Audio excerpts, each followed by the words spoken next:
தேசிய ஜனநாயக கூட்டணியில் அதிமுக வரத்துக்கு வாய்ப்பு இல்லைங்கிறது.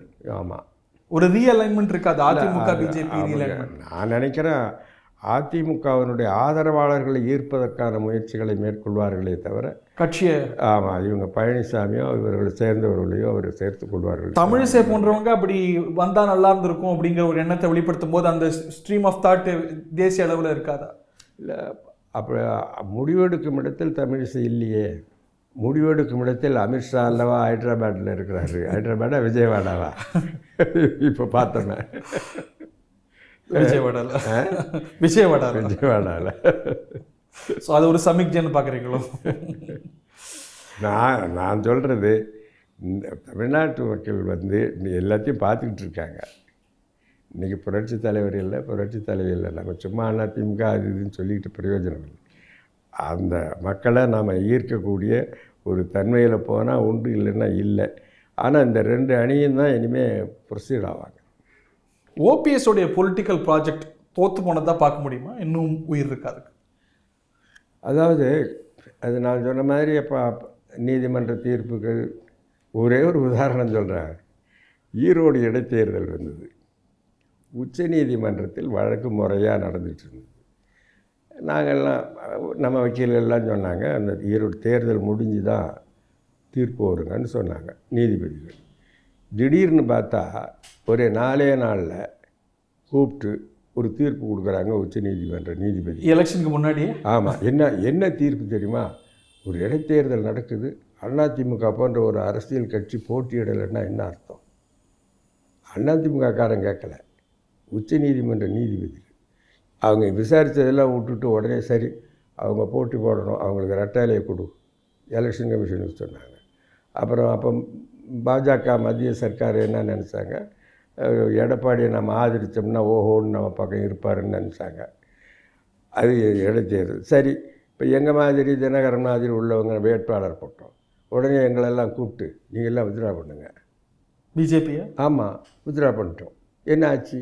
66,000 ஓட்டு வித்தியாசத்தில் தோற்றாங்க.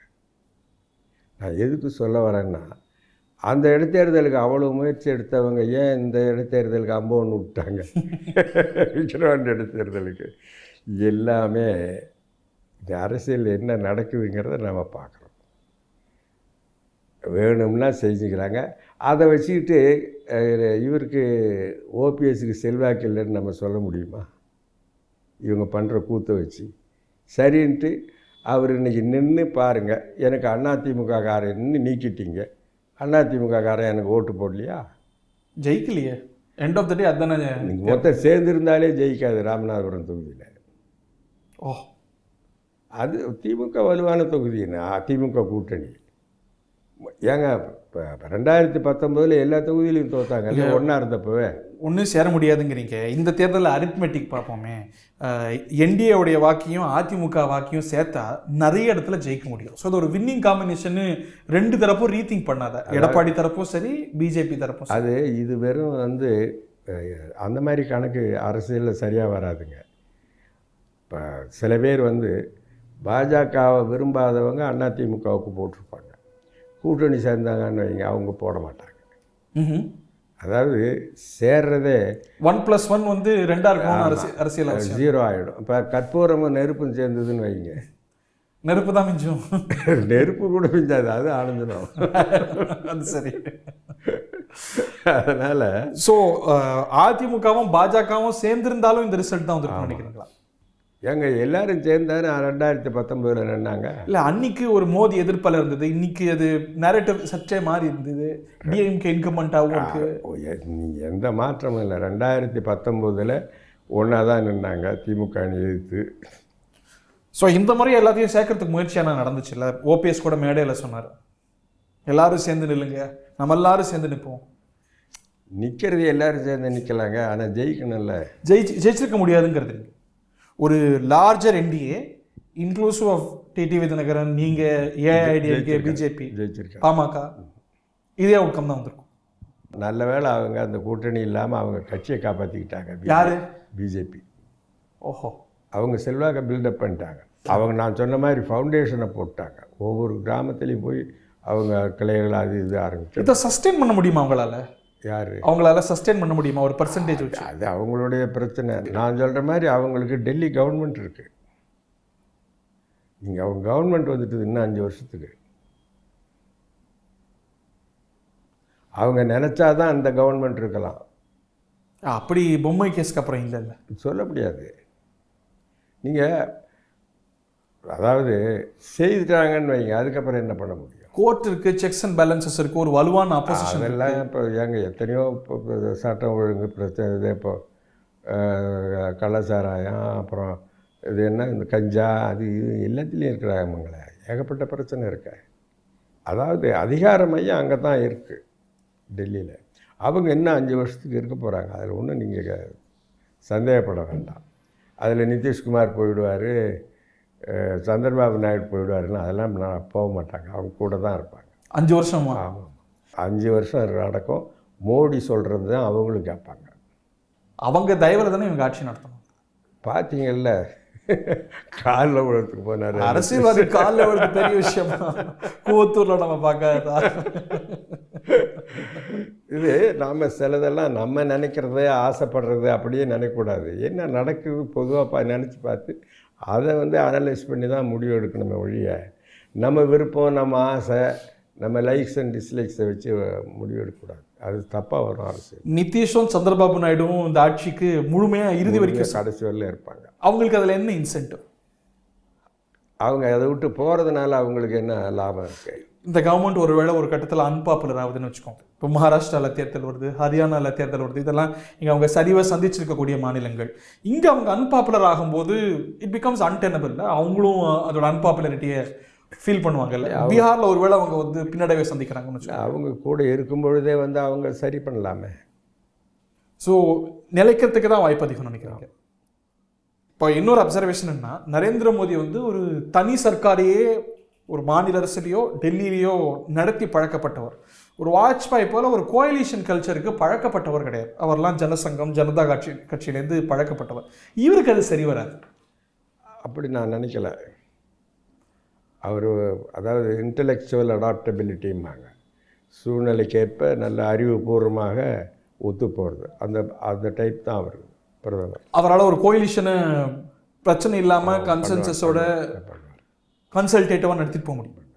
ஏங்க, அவரை வளர்த்த ஆளாக்கிய எல்கே அத்வானியை எதிர்த்து அவர் பிரதமர் ஆகிறார். ஆனால் இன்றைக்கும் எல்கே அத்வானி போய் அவர் காலில் விழுது ஆசீர்வாதம் வாங்குறார். பாரத ரத்னா வேற பார்சல் பண்ணியிருக்காங்க. நீங்கள் அவரை விட என்ன டாக்டிஷியன் இருப்பாங்க அரசியலில்? கேஷுபாய் பட்டேலுக்கு நடந்தது பார்த்தோம் ஸ்டேட் லெவலில். ஜெயிச்சதுக்கப்புறம் அவரை போய் பார்த்து ஆசீர்வாதம். அவருக்கு இந்த சாணக்கியத்தனம் இருக்குது. அதனால் அதான் சொல்கிறேனே, நம்ம நினைக்கிற மாதிரியே எல்லாம் நடக்கணும்னு நினைக்கக்கூடாது. சுச்சுவேஷன் பார்க்கணும்.